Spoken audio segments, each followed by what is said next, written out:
Hello everyone, आज मैं आपके साथ heartless mafia secret love with depth boy story share करने वाली हूँ। जंकुक का गार्ड वहां आकर खड़ा हो गया। ते ने कंफ्यूजन में उसकी तरफ देखा और फिर जंकुक की तरफ देखने लगा। जंकुक वहां से बाहर की तरफ जाने लगा। ते कुछ सेकंड तक तो उसे वहां से जाते हुए ही देखता रहा। आज उसे जंकुक में कोई डिफरेंट पर्सन नजर आ रहा था। यूना अपने केबिन में बैठी हुई थी, तभी उसके फोन पर किसी का मैसेज आया, जिसे ओपन करने के बाद उसकी फोन पर पकड़ मजबूत हो गई। फोन की स्क्रीन पर ते और जंकुक की फोटो शो हो रही थी। ये उस टाइम की फोटो थी जब जंकुक अपने हाथों से ते को खाना खिलाने की कोशिश कर रहा था। उसे देखने के बाद यूना ने गुस्से में अपने फोन को फ्लोर पर फेंक दिया। दूसरी तरफ ते जंकुक के साथ एक मॉल में आया हुआ था। जंकुक को एक इम्पोर्टेंट कॉल आ गया था, इसलिए उसने ते को अपने गार्ड के साथ शॉपिंग करने के लिए भेज दिया। ते को फिलहाल शॉपिंग करने में कोई इंटरेस्ट नहीं था, पर ते फिर भी एक शॉप में आकर ड्रेस देखने लगा। तभी उसे पीछे से किसी बॉय की आवाज सुनाई दी, हे ते ने चौंक कर पीछे की तरफ देखा तो वहाँ एक बॉय खड़ा हुआ था। उस बॉय ने स्माइल करते हुए कहा, जैक्सन ब्रदर राइट। ते ने कंफ्यूज होकर हाँ में अपना सर हिला दिया और उसके फेस को देखकर याद करने लगा कि ये है कौन। इतने में उस बॉय ने कहा, तुम मुझे नहीं जानते बट मैं तुम्हें अच्छे से जानता हूँ। ते की क्यूरियोसिटी बढ़ती ही जा रही थी, जिसे खत्म करते हुए उस बॉय ने हंसते हुए कहा, बोगम जैक्सन का बेस्ट फ्रेंड। मुझे पता चला उसकी डेथ के बारे में, पर मैं तब वहाँ नहीं आ पाया। ते मैं जैक्सन की कमी तो पूरी नहीं कर सकता, बट तुम मुझे भी अपना ब्रदर समझ सकते हो। बोगम ने अपना कार्ड ते को देते हुए कहा, अगर तुम्हें कभी भी हेल्प की जरूरत हो तो प्लीज मुझे कॉल करना। तभी उसे कोई आवाज देने लगा। बोगम ने हाथ दिखाकर जल्दबाजी में कहा, या वेट आई एम कमिंग। फिर ते की तरफ देखते हुए कहा, लिसन ते I have to go now. तुम अपना ध्यान रखना। बोगम यह कहकर जल्दबाजी में वहाँ से चला गया। ते वहीं खड़े होकर बोगम के कार्ड को देखता रहा। मॉल के टॉप फ्लोर पर खड़े होकर एक मैन ते को देख रहा था। उसने किसी को कॉल करके कहा, सर वो मेरे सामने ही है।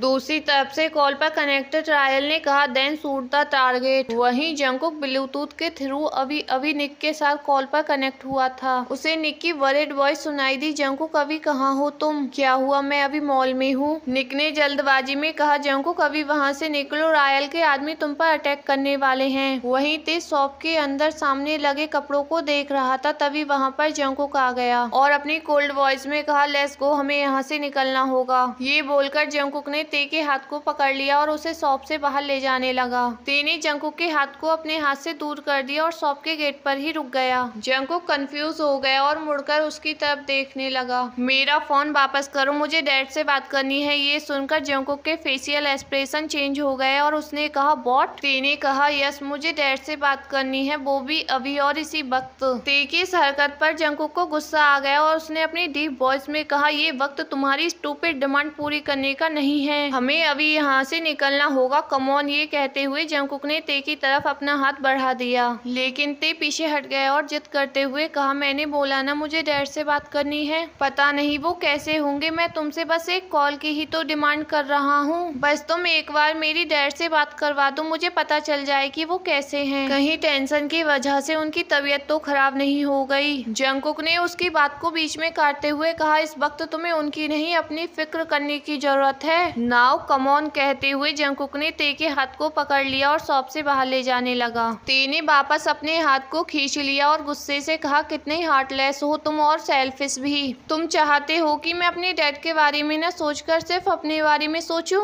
जंकुक ने ते के पास जाते हुए कहा, अब अपना ये ड्रामा बंद करो और चुपचाप मेरे साथ चलो। ते अपनी जगह से बिल्कुल भी नहीं हिला और उसने जंकुक से कहा, मैंने बोला ना, जब तक तुम मेरी बात डैड से नहीं करवा देते तब तक मैं यहाँ से नहीं जाने वाला। ते जंकुक के पीछे खड़े हुए गार्ड्स को अपने शॉपिंग बैग देकर दूसरी शॉप की तरफ जाने लगा। जंकुक के गार्ड उसके ऑर्डर का वेट कर रहे थे और जंकुक अपने गुस्से को कंट्रोल करते हुए ते को वहाँ से जाते हुए देख रहा था। ते आराम से घूमते हुए दुकानों में रखे सामान को देख रहा था। जंकुक ने अपने गार्ड्स को अलर्ट किया और ते की तरफ जाने लगा। इधर ते एक शॉप में एंटर हो गया और कपड़े देखने लगा। तभी उसकी नजर वहाँ खड़े हुए शख्स पर गई, जो और कोई नहीं वही मिस्टीरियस मैन था। ते उसे वहाँ देखकर बहुत ज्यादा डर गया और वहाँ से वो बाहर की तरफ भागने लगा। भागते हुए वो शॉप के गेट पर किसी से टकरा गया। उसने अपने सामने खड़े हुए शख्स की तरफ देखा, वो और कोई नहीं जंगकुक था। उसे देखते ही ते ने उसे हक कर लिया। डर की वजह से उसकी होल बॉडी शिवर कर रही थी।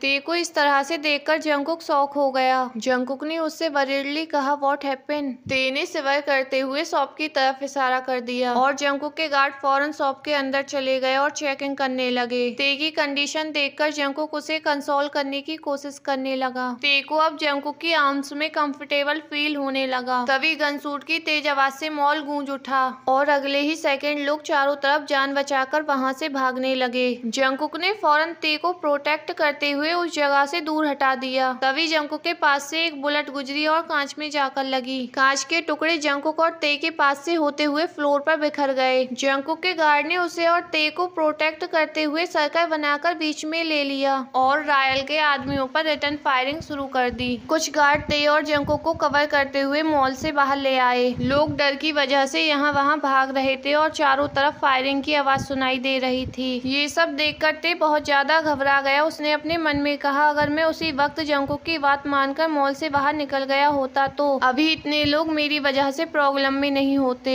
दोनों मॉल से बाहर आ गए। जंगकुक के गार्ड ने उन्हें कवर करते हुए कार में बैठाया और वो लोग वहाँ से होटल के लिए निकल गए। ते होटल पहुंचकर सीधा अपने रूम में चला गया। कुछ देर बाद जंगकुक ते के रूम की तरफ से जा रहा था। ते के रूम को अनलॉक देखकर जल्दी से जंगकुक रूम के अंदर गया और ते को ढूंढने लगा। ते बेड पर नजर नहीं आया तो उसने बालकनी पर नजर डाली, पर ते अब वहाँ भी नहीं दिखा। जंगकुक अब वॉशरूम की तरफ जाने लगा। तभी उसकी नजर वहाँ लेफ्ट में पड़े सोफे पर गई जहाँ ते पीसफुली सो रहा था। जंगकुक वहीं रुक गया और ते के फेस पर झलकते डर और टेंशन को ऑब्जर्व करने लगा। उसके चिक्स पर अभी भी आंसुओं के निशान थे जिन्हें देखकर जंगकुक को कुछ अजीब सा फील हो रहा था। तभी उसका फोन वाइब्रेट हुआ। उसने कॉल रिसीव कर ते की तरफ देखते हुए कोल्डली कहा, यस डैड। जंगकुक, मैंने तुम्हें ये इन्फॉर्म करने के लिए कॉल किया है कि रसिया कंपनी हमारे साथ कुछ दिनों के अंदर एक बहुत बड़ा कॉन्ट्रैक्ट साइन करने वाली है। मैं इसे तुम्हारे ऊपर छोड़ रहा हूँ। जंगकुक ने कोल्डली कहा, sorry dad, all don't worry. ये बोलकर जंगकुक ने कॉल कट कर दी। जंगकुक कुछ पल तक तो वहीं खड़े होकर कुछ सोचता रहा, फिर ते के सामने जाकर खड़ा हो गया और ते के इनोसेंट फेस को देखते हुए ते को उसने अपने आर्म्स में कैरी कर लिया और बेड पर जाकर सुला दिया। ते को बेड पर सुलाने के बाद जब वो उससे दूर हुआ तो ते ने नींद में उसके कॉलर को पकड़ लिया। जंगकुक उसके फेस की तरफ देखने लगा। ते के फेस पर नींद में भी टेंशन झलक रही थी, जैसे वो कोई बैड ड्रीम देख रहा हो। जंगकुक गहरी सांस लेकर बस उसे ही देखे जा रहा था। फिर उसने सॉफ्टली ते के हैंड को दूर किया और ते के रूम से निकलते हुए जंगकुक ने निक को कॉल किया। निक के कॉल रिसीव करते ही जंगकुक ने गुस्से से कहा, रायल के साथ मेरी मीटिंग फिक्स करो। निक ने वर्डली कहा, what is it not safe Jungkook. Nick समझ गया कि जंगकुक इस वक्त बहुत गुस्से में है। निक ने वर्डली कहा, जंगकुक, मैं खुद जाकर रायल से मिलकर ये मैटर सॉर्ट आउट करता हूँ। प्लीज जंगकुक, तुम गुस्से में आकर कोई भी डिसीजन मत लेना। जंगकुक की डेंजर साइज अब गुस्से में और भी ज्यादा डरावनी हो गई थी। जंगकुक ने अपनी डीप वॉइस में कहा, दिस इज माई ऑर्डर निक। अब निक के पास और कोई ऑप्शन नहीं बचा था। उसने ओके बोलकर कॉल कट कर दी। जंगकुक अभी अपने रूम में एंटर हुआ ही था, तभी उसके पास उसके किसी आदमी का कॉल आया। उसने जंगकुक को अपडेट देते हुए कहा, सर, कल नाइट में जिस आदमी पर अटैक हुआ था उसके बारे में पता चल गया है। सर, वो वह आदमी है जिसने तेसर के ऊपर उनके फ्रेंड के घर पर अटैक किया था। जंगकुक ने कोल्डली कहा, बट वो दोनों तो डार्क रूम में थे ना। जंगकुक के आदमी ने उसे बताया, सर, हमने वहाँ कॉल करके पता किया है, वो दोनों आदमी वहाँ से भाग गए हैं। जंगकुक ने गुस्से में कहा, वो दोनों इतनी टाइट सिक्योरिटी के बाद भी वहाँ से कैसे भाग सकते हैं। जंगकुक के आदमी ने दूसरी तरफ से लो वॉइस में कहा, सर, हमारे ही किसी आदमी ने उसकी हेल्प की है। सर, हम उस आदमी के सेंस में आने का वेट कर रहे हैं। जैसे ही वो अपने सेंस में आएगा हम उससे सब कुछ पता कर लेंगे। दूसरी तरफ यूना अपने सेक्रेटरी से बोल रही थी, तुम्हें पता है ना कि उस आदमी के साथ अब तुम्हें क्या करना है। असिस्टेंट ने लो वॉइस में कहा, डोंट वरी यूना, अब वो आदमी कभी भी सेंस में नहीं आएगा। यूना और असिस्टेंट प्लानिंग कर ही रहे थे, तभी यूना का फोन रिंग होने लगा।